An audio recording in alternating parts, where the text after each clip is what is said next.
Hello, everyone. This is Calvin Russell, CEO and founder of 850 Club Credit. Hope everyone's doing well today. Today, we're going to talk about bankruptcy. All right. We know that there's the pros, we know that there's the cons, but let's go into, those phases. If you're considering bankruptcy, if your bankruptcy just started, even if your bankruptcy started and you're thinking about stopping it. So let's go ahead and go into it. So first off, how do you know you even need to go into bankruptcy? Well, it just depends. Typically, that's when you have your debts. You can't make the monthly payments. And, just certain habits that you could have, could play a strong role. For some people, they're just simply not making enough money, but usually they won't get approved for all of these lines and accounts and such if it was, based on that. Most banks will usually stop certain people, but there are times where people spend more than what's coming in, and then they end up getting more debt at worse at worse terms, and then that it just kind of piles up into a bad situation. So number one, should you consider bankruptcy? Well, what things can you, let go? What credit cards could you just let be charged off, and you just make a payment arrangement when you can? What cars may you may need to give back and do a voluntary repossession?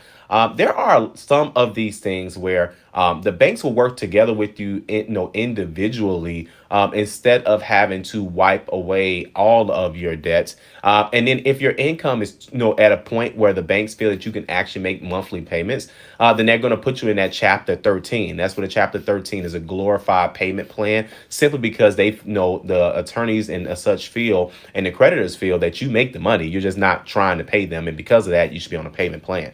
Then you have a Chapter 7, where it's more so there, the income is extremely tight, and trustees, of course, are going to get involved with the financiers, and of course, they're going to see if this is a better option for them. Chapter 7 isn't necessarily a better bankruptcy. Some may feel that way simply because all the debts are wiped clean. However, you have that 2-year clock before you can go into buying a home. They feel like buying a home is a luxury. You just said you couldn't afford anything, so you must at least be penalized. That's that tap on the wrist, right? And you have to wait that time frame. But with a Chapter 13, obviously, going into that, you have to wait 12 months. You have to actually have 12 consecutive payments. So the most recent 12 months must be on time payments that was structured with your payment plan, as it was structured with the Chapter 13. So no matter which one you go with, a bankruptcy is a bankruptcy, right? And then, of course, that's going to show up on your credit report. They're both going to affect your credit report the exact same. And, of course, you're going to get, a score drop. But that does not mean that you can't build your credit in the midst of that. So think about those things before you consider going into bankruptcy, saying, hey, I've seen people, by the way, file bankruptcy just because of parking tickets. And I'm like, that doesn't make any sense. Just call them directly and, make an arrangement. But some people feel that it's easier to get an attorney involved to negotiate whatever those debts are. Some attorneys are lazy. They're not negotiating anything. They're just calling them and just making an arrangement and then calling it a bankruptcy. And you could have technically done that. It's not like the numbers are so-called better if you're in bankruptcy.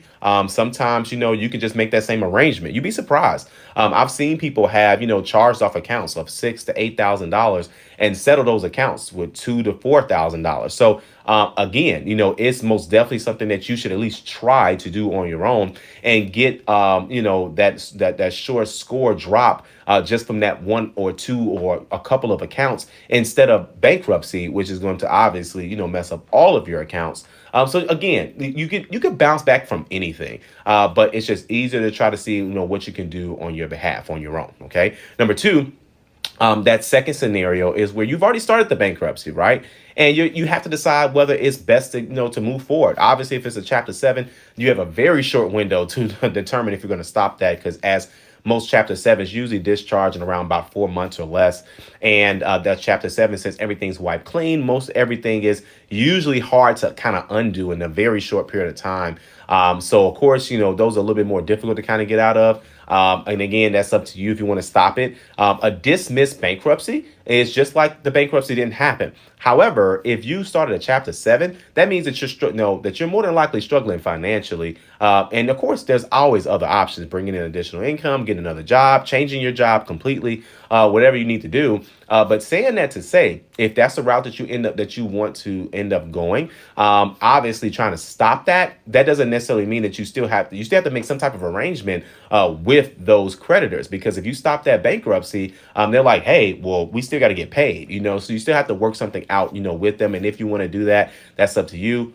Chapter 13, if you've already started that's a little bit easier to stop. Usually with a chapter 13, those usually discharge in about 2 years. I've even seen it sometimes take 3 to 4 years, just really depending on what that time frame is going to end up being. And there's nothing wrong with being in a chapter 13, guys. If you're in the bankruptcy, you've already kind of started it. Your credit has already been hit, so it's not like you start the bankruptcy and then you stop it and you get your points back.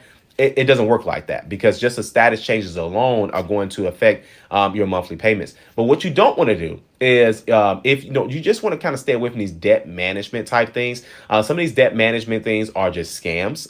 They're not really trying to help you. I've even heard some of these debt management companies tell you not to pay your creditors at all, which of course obviously is going to result in late payments, charged off accounts, things of that sort. So you don't want to do that.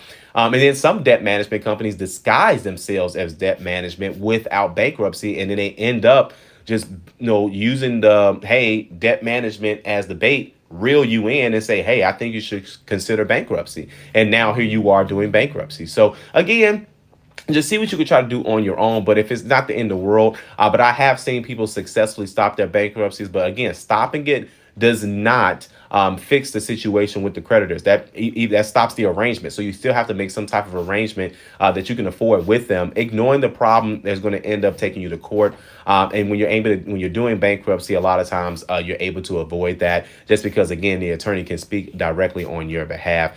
So of course, if you're thinking about stopping it, obviously that plays a role. And then you have some people who say, you know what? I'm at the end of it, so, I know what's some things I should be, considering to do. Well, think about your goals. Do you want to, refinance your car? You still could refinance that auto loan. There's a lot that you can do while in your bankruptcy. For the most part, it just really depends on the bank itself. Some banks don't like to work with you if you're in the middle of a bankruptcy or fresh out of a bankruptcy. And then there are some banks that specialize into that. So you just have that conversation. And then, of course, keep working on your score. There are people that are in bankruptcy right now that are in the 700s. It's difficult to get in the 800s because obviously there was something that led to the Chapter 13 in the first place. So usually you have some late payments or something like that. But you can get in the 700s easily while being in a bankruptcy. You have to have certain type of accounts. It all depends on, what you have active, what you have open, what you have closed. All of that plays a major role when you're in that process. But I always tell people to start off with baby steps. Just start off rebuilding your credit. You may need that secured credit card. I would always try to go for unsecured. Look to see who's sending you things in the mail. They're not stupid. They know you're in bankruptcy. So they specialize in helping people rebuild. And you're not going to see the big names, obviously, that dive too deep into that. Because most of them, they still run credit, even for secured credit cards. But there are, again, some companies that are sending you letters in the mail that saying, hey, we're going to help you rebuild that credit. And you can do that without taking out personal loans. Try to stay revolving, where you can control that balance. In revolving, again, it's just credit cards, but you could control that balance, which controls your monthly payment, which controls your chances of rebuilding your credit the right way. And you just have to say, okay, what do I want to accomplish? If you want to get a car, you most definitely can, and you can always refinance that. Same thing with a home. You can most definitely do that and then refinance that. Obviously, you have to wait for 12 consecutive payments. The most recent 12 months have to be on-time payments, and then you can go through the pre-approval process. So all of that plays a role, whether you're looking to start the bankruptcy, or you've already started, but you're looking to stop, or you're trying to decide if you should keep going, or if you're wrapping up with your bankruptcy and saying, okay, now I can go ahead and, start with this fresh start. But I've seen people go back to bankruptcy just because of certain habits that they have. So you want to most definitely want to try, some different methods and try to look for different types of budgeting platforms and things of that sort. And for some of you, it's simply just not enough money coming in. So you have to find out what that is for you and just say, okay, how can I avoid this from happening again? All right. So if you like this video, like it. You want to share it. And as always, be sure to subscribe, as we got nothing but great content well on the way. Thank you guys so much. Have a great day.